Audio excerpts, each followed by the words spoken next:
বন্ধুরা, ফের একবার ভূস্বর্গ হলো ভয়ঙ্কর। সন্ত্রাসবাদীদের গুলিতে নিহত হলো এক আবারও পরিযায়ী শ্রমিক। জম্মু ও কাশ্মীরের রাজধানী শ্রীনগরে আজ সন্ত্রাসবাদীদের গুলিতে একজন অভিবাসী শ্রমিক নিহত হয়েছে, এমনকি অন্য একজন আহত হয়। নিহত অমৃতপাল সিং পাঞ্জাবের অমৃতসরের বাসিন্দা। অন্য আহতদের সম্পর্কে এখনো জানা যায়নি। সূত্র মারফতে জানা গিয়েছে অমৃতপাল সিং একজন হকারিগিরি করতেন।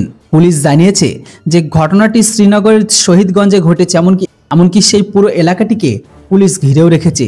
হামলাকারীদের খুঁজে বের করার জন্য চলছে চিরুনি তল্লাশি। এমনকি আহতদের উদ্ধার করে চিকিৎসা দেওয়া হচ্ছে।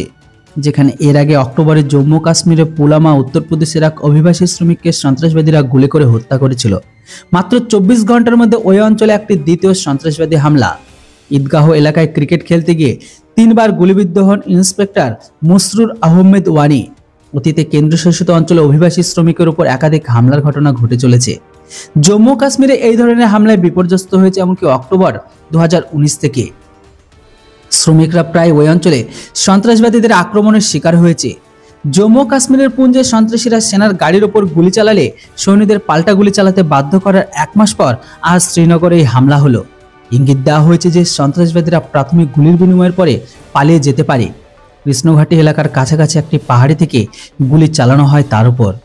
তবে দেখার বাকি এটাই, এই সমস্ত ভাগড়গুলোকে হরিফাই করতে সেনাবাহিনী কতটা সময় নেয়।